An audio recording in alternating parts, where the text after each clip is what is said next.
여러분, 오늘은 한 사람의 인생을 따라 천천히 걸어가 보려 합니다. 이 이야기는 성공한 기업인의 이야기이기도 하지만 무엇보다도 한 인간이 어떻게 흔들리며 성장해 왔는지에 대한 이야기입니다. 한때는 영어 한마디 제대로 못하던 이민자 소년이었고 청소와 설거지를 하며 하루를 버텨야 했던 아이였으며 수차례 실패와 좌절 끝에 지금은 세계 기술 산업의 중심에 서 있는 사람. 그의 이름은 젠슨 황입니다. 하지만 이 이야기를 듣는 동안 여러분은 한 CEO가 아니라 우리와 크게 다르지 않았던 한 사람의 인생을 보게 될 것입니다. 그는 1963년 대만에서 태어났습니다. 아주 평범한 가정이었고 특별히 부유하지도 않았습니다. 부모는 아이에게 더 넓은 세상을 보여주고 싶었습니다. 그래서 가족은 낯선 나라로 떠나는 결정을 합니다. 그가 아직 어릴 때 가족은 태국으로 이주했고 얼마 지나지 않아 다시 미국으로 향했습니다. 그때 그의 나이는 겨우 9살이었습니다. 9살 아이에게 미국은 기회의 땅이 아니라 공포의 땅이었습니다. 언어도 통하지 않았고 문화도 달랐고 친구도 없었습니다. 그는 학교에서 늘 가장 조용한 아이였습니다. 말을 못해서가 아니라 틀릴까봐 두려웠기 때문입니다. 아이들은 그의 발음을 흉내냈고 외모를 보고 놀리기도 했습니다. 그는 집에 돌아와도 힘들다고 말하지 않았습니다. 부모 역시 낯선 땅에서 버티느라 이미 충분히 힘들어 보였기 때문입니다. 그래서 그는 스스로를 단단하게 만들기로 합니다. 부모는 그를 켄터키주의 기숙학교로 보냅니다. 그곳은 상상과 달리 엘리트 학교가 아니었습니다. 규율이 엄격했고 학생들은 직접 청소를 해야 했습니다. 아침에는 변기를 닦았고 저녁에는 식당에서 설거지를 했습니다. 이민자 소년에게 이곳은 배움의 공간이기보다 생존의 공간이었습니다. 하지만 그는 이 시간을 인생의 전환점으로 기억합니다. 왜냐하면 그곳에서 그는 처음으로 깨달았습니다. 나는 남들보다 불리할지 몰라도 포기하지 않으면 밀리지 않는다. 그는 누구보다 일찍 일어나 공부했고 누구보다 늦게까지 책을 붙잡았습니다. 그 결과 그는 2학년을 건너뛰어 진급합니다. 수학과 과학에서 두각을 나타냈고 문제풀이 속도는 또래보다 훨씬 빨랐습니다. 사람들은 그를 천재라고 부르기 시작했지만 정작 그는 자신을 그렇게 생각하지 않았습니다. 그는 이렇게 말한 적이 있습니다.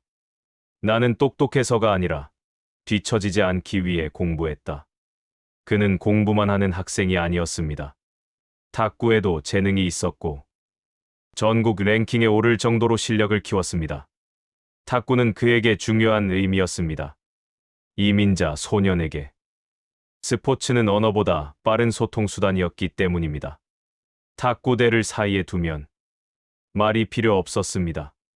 그는 그곳에서 처음으로 자신이 받아들여진다는 감정을 느꼈습니다. 이 경험은 훗날 그의 리더십에도 큰 영향을 줍니다.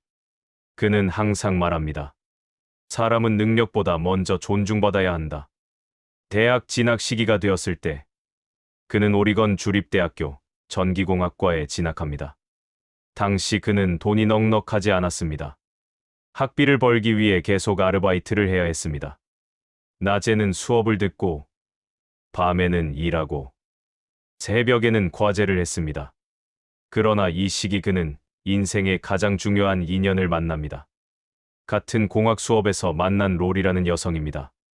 둘은 함께 실험을 하며 가까워졌고 서로를 존중하는 관계로 발전합니다. 그녀는 훗날 그의 아내가 되고 인생의 가장 큰 조력자가 됩니다. 젠슨 황은 훗날 이렇게 말합니다. 내 인생에서 가장 잘한 선택은 회사가 아니라 결혼이었다. 졸업 후 그는 반도체 회사에 취직합니다. AMD와 LSI 로직에서 칩 설계를 배우며 실리콘밸리의 치열한 경쟁을 경험합니다. 이 시기 그는 기술의 흐름을 읽기 시작합니다. 당시 컴퓨터 산업은 CPU 중심이었지만 그는 그래픽 처리의 가능성에 주목합니다. 사람들은 그래픽을 부차적인 요소로 보았지만 그는 이것이 미래 컴퓨팅의 핵심이 될 것이라 믿었습니다.